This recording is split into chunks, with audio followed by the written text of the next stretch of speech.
Olá, eu sou o Fernando Rios. Para você que não me conhece, seja bem-vindo ao meu canal. Hoje a palavra vai ser em Levítico, capítulo 6, o verso 13. O texto diz assim: o fogo arderá continuamente sobre o altar, não se apagará. Quando nós lemos esse texto, nessa tradução, dá uma impressão que Deus está afirmando, garantindo que o fogo não vai apagar. Mas, na verdade, Deus não está afirmando, nem tampouco garantindo, ele está ordenando que o fogo não deve ser apagado. Então, o texto, lemos desse jeito: o fogo arderá continuamente sobre o altar e não deve ser apagado. Deus não garante, nem tampouco afirma que o fogo não vai apagar, porque não é responsabilidade de Deus de manter aceso aquele fogo que ele mesmo originou. Veja só, em Levítico, no capítulo 9, no verso 24, no mesmo livro aqui, apenas alguns capítulos à frente, no verso 24, escrito assim, ó: porque o fogo saiu de diante do Senhor e consumiu o holocausto e a gordura sobre o altar, o que vendo todo o povo jubilaram e caíram sobre as suas faces. Então, no capítulo 6, Deus está passando a lei do holocausto, as orientações ao sacerdote de como tratar e proceder no holocausto, o holocausto que é queimado no altar de bronze. Então, no capítulo 6 de Levítico é a orientação, no capítulo 9 é a execução. Arão oferece sacrifício por si e pelo povo e Deus responde com o fogo. Então, o fogo, a origem do fogo vem de Deus. Então, não é responsabilidade de Deus de manter o fogo aceso. A responsabilidade de manter o fogo aceso é do sacerdote. Deus acende o fogo e o sacerdote tem responsabilidade de manter esse fogo aceso. Talvez então você deve estar pensando, então isso aí é problema do sacerdote. Mas, quando a gente vai para o Novo Testamento, em 1 Pedro, no capítulo 2, no verso 9, está escrito assim: mas vós sois a geração eleita, o sacerdócio real. Você é geração eleita, você é sacerdócio real. Ou seja, então se na antiga aliança a responsabilidade era do sacerdote de manter a chama no altar de bronze aceso, hoje, na graça, você é sacerdócio real. Então é sua responsabilidade de manter a chama acesa no teu altar, no altar do seu coração. Não é responsabilidade de Deus. Se de repente você está se sentindo desanimado, a chama está apagando, não delegue a responsabilidade a Deus de acender essa chama, ou melhor dizendo, de manter essa chama acesa. Deus acende, mas a responsabilidade de manter a chama acesa é do sacerdote. Eu repito, Deus acende a chama, mas a responsabilidade de manter essa chama acesa é minha, é sua. Essa chama, ela não deveria ser apagada, mas ela apagou. E apagou em que contexto? Há um consenso entre as maiorias dos historiadores bíblicos que quando o povo vai levado ao cativo na Babilônia, levado como cativo para a Babilônia, levado para o cativeiro babilônico, nesse momento os historiadores entram num consenso que é quando a chama do altar de bronze é apagada, justamente porque entre as lideranças que foi levado para o cativo na Babilônia, para o cativeiro babilônico, estavam os sacerdotes. E lembre que aqui em Levítico está escrito que os sacerdotes que tinham que manter esta chama acesa, uma vez que foram para o cativeiro, a chama apagou. Então isso a gente aprende no sentido natural, secular. Mas por que o fogo se apagou no sentido espiritual? Porque o povo perdeu o temor. Tudo que você perde no lado de fora, você já perdeu primeiro no lado de dentro. A partir do momento que o povo perdeu o temor a Deus, que o povo começou a idolatrar, a chama apagou no altar do coração do povo. Antes da chama apagar no altar de bronze, já tinha apagado primeiro no altar do coração, do templo, aplicando hoje do Espírito Santo, que é o teu corpo. O fogo apagou por falta de temor e cessou o temor por não ouvirem a palavra de Deus. E como reacender a chama no altar? Lógico, aplicando aqui não o altar do bronze, mas o altar do teu coração. Como reacender a chama? Aí eu me lembro em Abacuque, capítulo 3, no verso 2. Abacuque é um livro de apenas 3 capítulos. E parafraseando, ali é um contexto antes ainda da invasão de Nabucodonosor e seus exércitos na Babilônia. Abacuque estava olhando a corrupção que estava em Judá e começou a perguntar se Deus não estava vendo que seus irmãos estavam entregues à corrupção, ao pecado. E Deus disse, não, eu estou vendo, eu vou corrigir o meu povo. Lá vem os caldeus, vou levantar a nação babilônica que vai corrigir.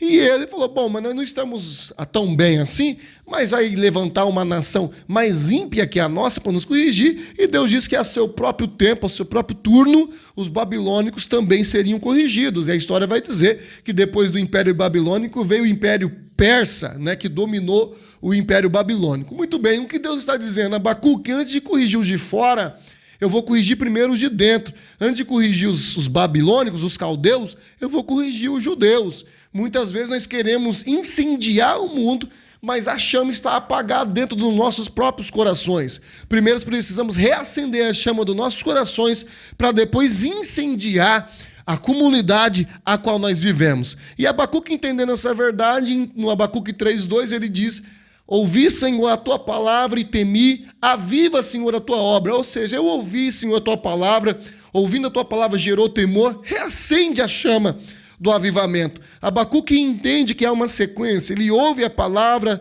teme por consequência de ouvir a palavra e depois clama por avivamento. Nos dias de hoje, muitos querem que a chama seja reacesa, querem clamar por avivamento, mas invertem essa sequência.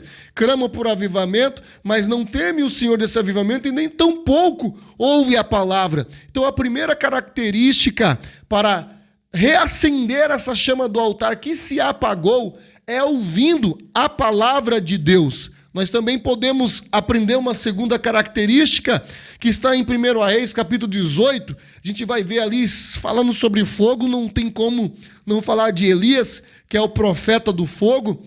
Elias, em 1 Reis, capítulo 18, ele chega até Acabe e sua esposa Jezabel e diz, olha, manda para o Monte Carmelo os 400 profetas de Baal, ou os 450 profetas de Baal aproximadamente, os 400 de Acera, ou 450 aproximadamente, para o Monte Carmelo, e eu tenho um desafio a fazer para eles. E chame toda a congregação. E muito bem, foi aceito o desafio, e ele propôs que montasse ali um altar, com pedras, com lenha, que fosse colocado um holocausto, mas não era para acender fogo, porque quem acende o fogo é Deus, com certeza. Elias deve ter lido Levítico capítulo 9, que Arão fez tudo conforme a orientação de Deus, e Deus respondeu com fogo e consumiu o holocausto.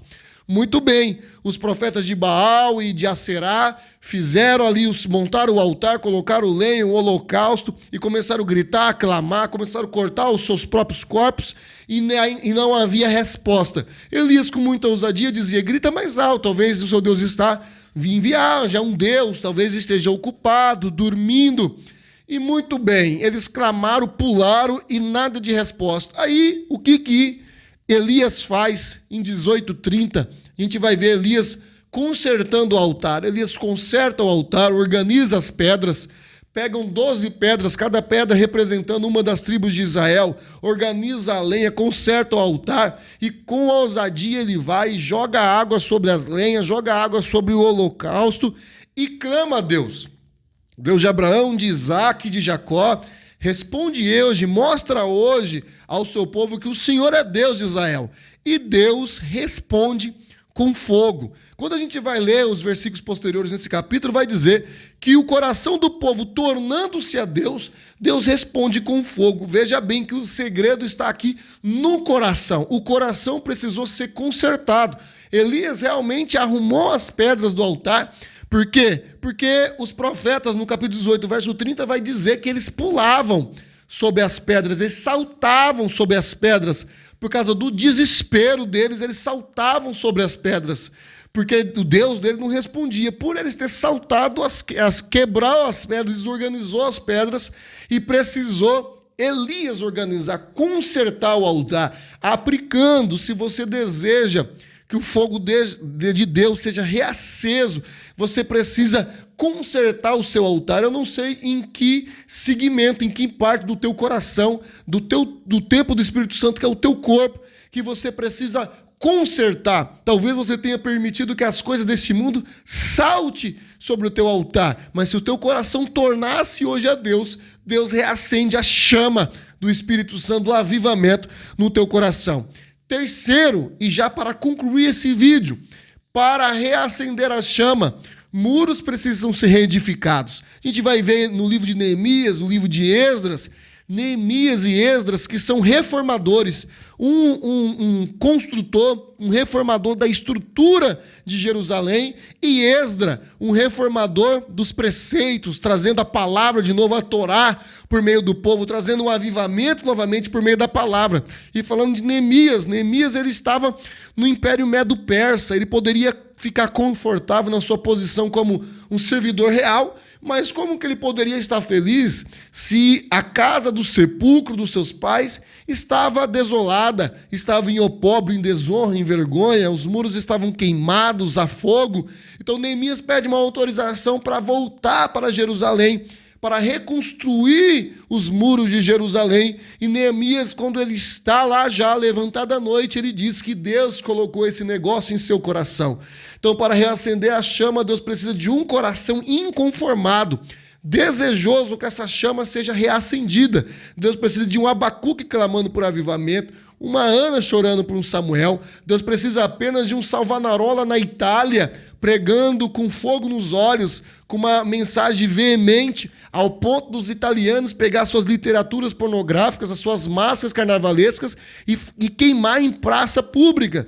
Deus precisa apenas de um João Hans na Alemanha, um John Wycliffe na Inglaterra. Deus precisa de um inconformado para reacender a chama do altar. Um inconformado como Neemias, que diz: levantamos, reedificamos os muros, para que a nossa cidade, para que Jerusalém, para que o nosso povo saia desse opróbrio, dessa vergonha, dessa desonra.